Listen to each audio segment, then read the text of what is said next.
Hi guys, it's Ray here from Man City Fan TV. Well, today I'm going to do a news update, and I'm mainly going to talk about two people. And one is Sergio Aguero, and the second, some quite interesting stuff that Pep Guardiola has said quite recently. So I'm going to start with Sergio Aguero, and he's been talking about his knee surgery that he had in the summer.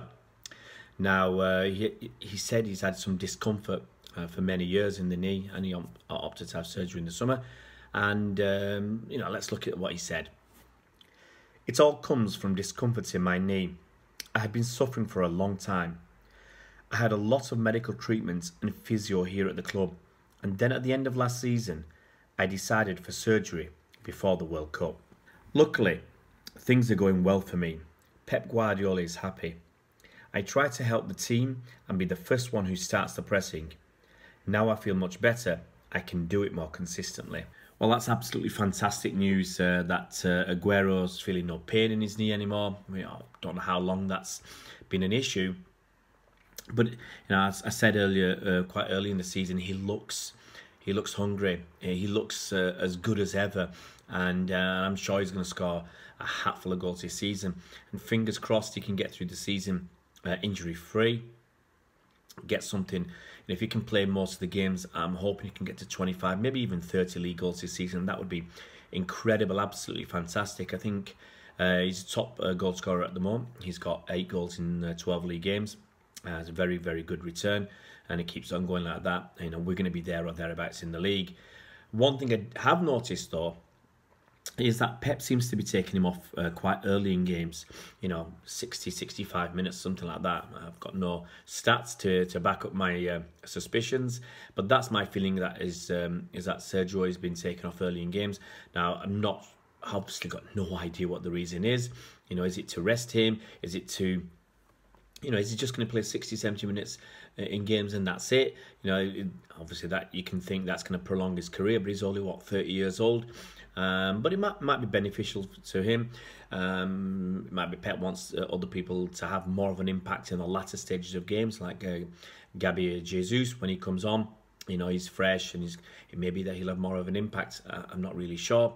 But it's great that Sergio's not feeling pain in his knee. And I don't want him to ever leave. I want him to be here as long as possible.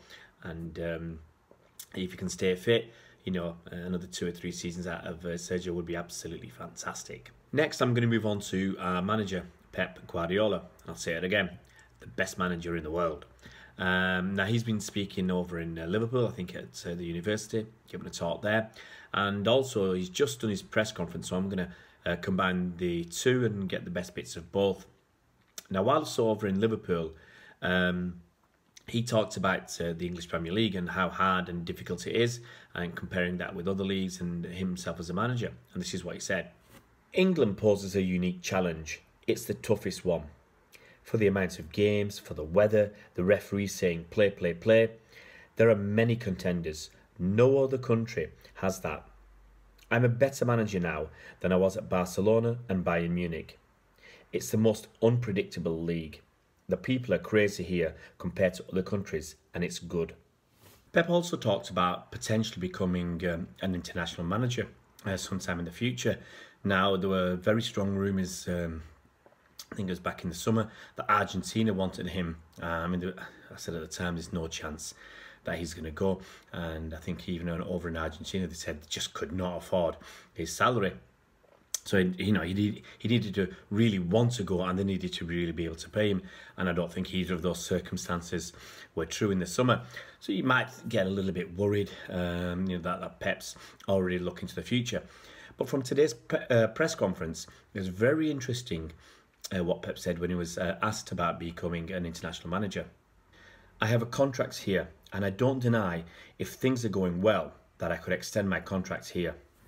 Now, if that's the case, that would be absolutely fabulous news. I'm not going to start counting my chickens before they hatched, but the longer Pep stays at Man City, the better his legacy is going to be. The better his DNA is going to be into all the younger players. the longer we can keep winning trophies after he's gone, and I think the easier it's going to be for the next man in charge, because Pep's legacy will be there.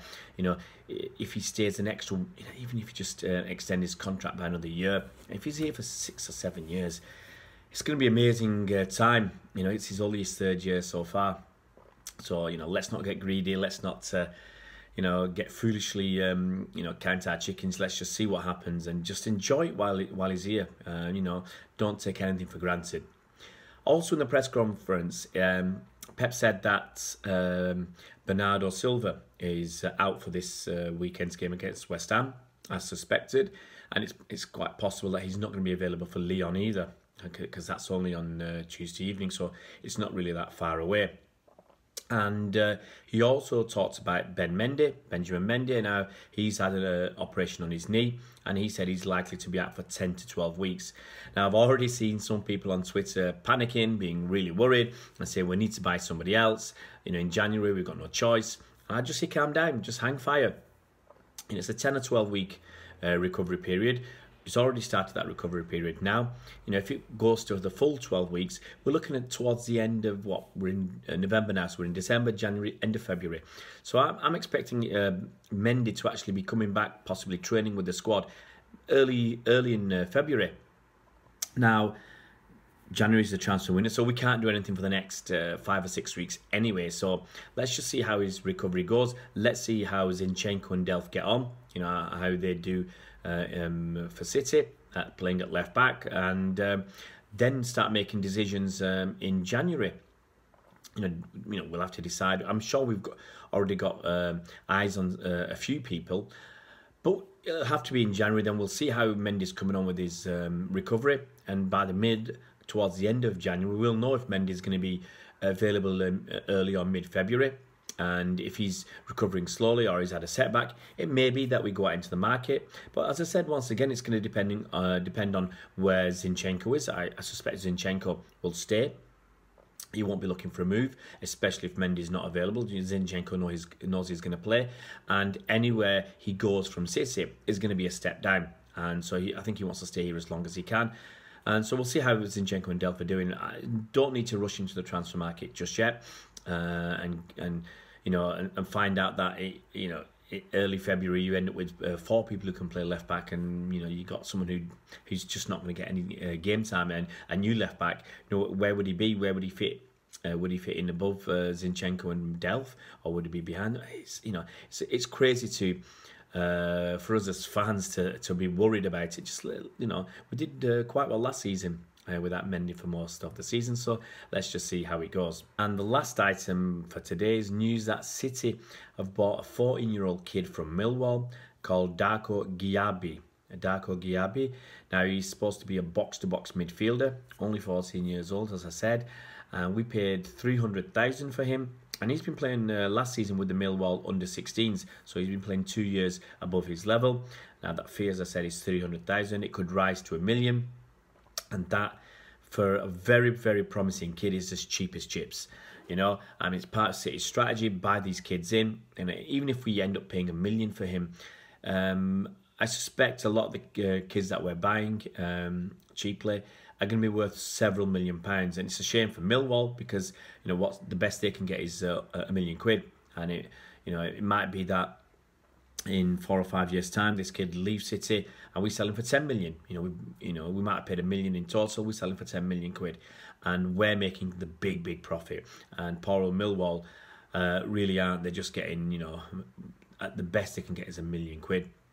You can argue it's unfair, and I think it's hard on these teams that are producing, really talented kids with a lot of potential. But it is what it is. It's what big business is. And, we just got to accept it. That's the way it is. Guys, if you haven't already subscribed to our channel, please click the subscribe button below and hit the bell icon to be notified as soon as new videos come out. See you around, Blues.